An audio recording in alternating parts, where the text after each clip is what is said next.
दिल्ली में सहयोग बहुत ज़ोर से बढ़ रहा है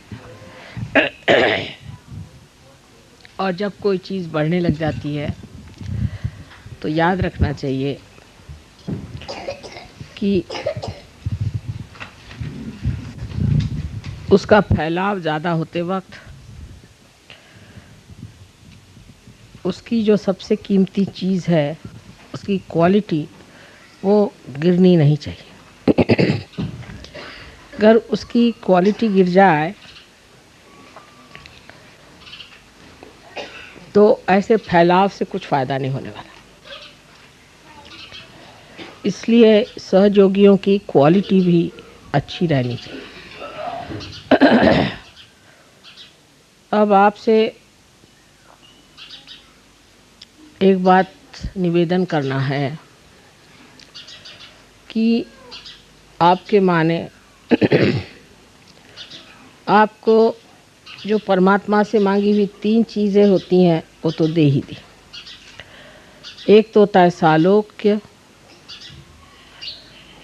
जैसे कि हम देख पाएँ परमात्मा को, सानिध्य कि हम परमात्मा के साथ रहें, कंपेनियनशिप,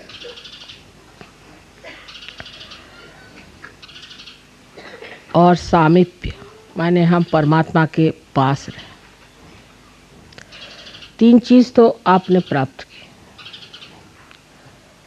और ऐसी बहुत सी बातें हो रही हैं जिससे ये भी आप जान सकते हैं कि हम वास्तव में भगवती हैं।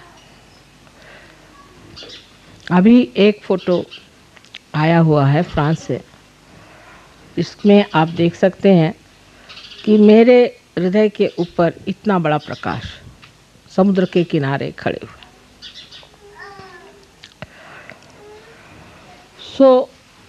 ऐसी अनेक चीज़ें हुई हैं।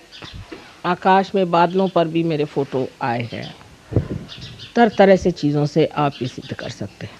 देखिए, एक और उससे बढ़ के चीज़ आपको दी है मैंने, जिसे कहते हैं तादात्म्य, और यही सबसे कठिन चीज़ मेरे लिए भी है और इसी से ये कार्य भी हुआ है। तादात्म्य का मतलब यह है कि आपको मैंने अपने शरीर में ले लिया, आप सब मेरे शरीर में विचरण करते हैं।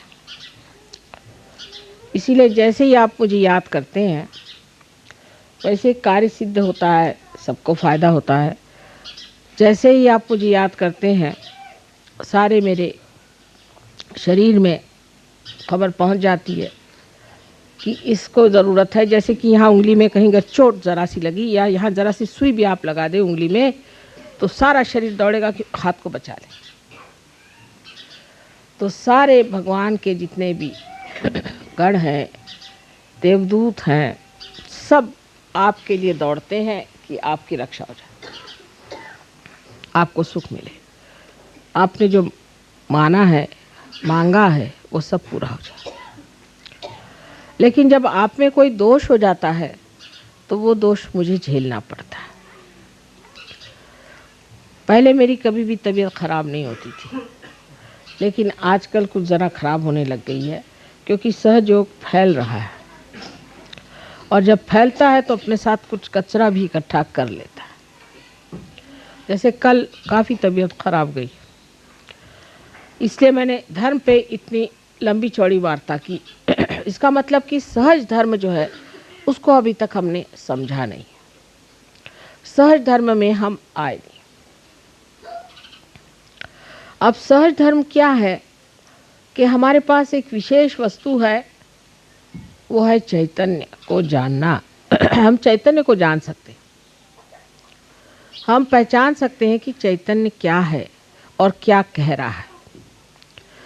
लेकिन अधिकतर लोग जब कोई सा भी काम करते हैं, माने सहयोगियों से मेरा मतलब है, तो वो इस चैतन्य को, इन वाइब्रेशंस को नहीं जानते, उसको पहचानते नहीं, उनसे पूछते नहीं, उसका अवलंबन नहीं करते, माने उस पर डिपेंड नहीं करते। वो अपनी जो पुराने तरीके हैं उसी तरीके से देख के चलते हैं और इसीलिए उनका जो बर्ताव है असहज हो जाता है। अगर आप हर बार ये सोचें कि हमें चैतन्य के सहारे चलना है और चैतन्य की संवेदना लेकर चलना है तो आप सहज धर्म में आ जाएंगे। और जब सहज धर्म में आप सब आ जाएंगे तो मेरी तकलीफ़ें अपने आप दूर हो जाएंगी। क्योंकि जैसे ही आप में कोई तकलीफ़ होती है फ़ौरन मेरे चक्र बहुत ज़ोरों में चलना शुरू कर देते हैं और इतने ज़ोर से चलते हैं कि उससे मुझे तकलीफ़ हो जाती है। हालांकि मैं बीमार नहीं कभी पड़ती हूँ, सिर्फ चक्र ज़ोर से चलते हैं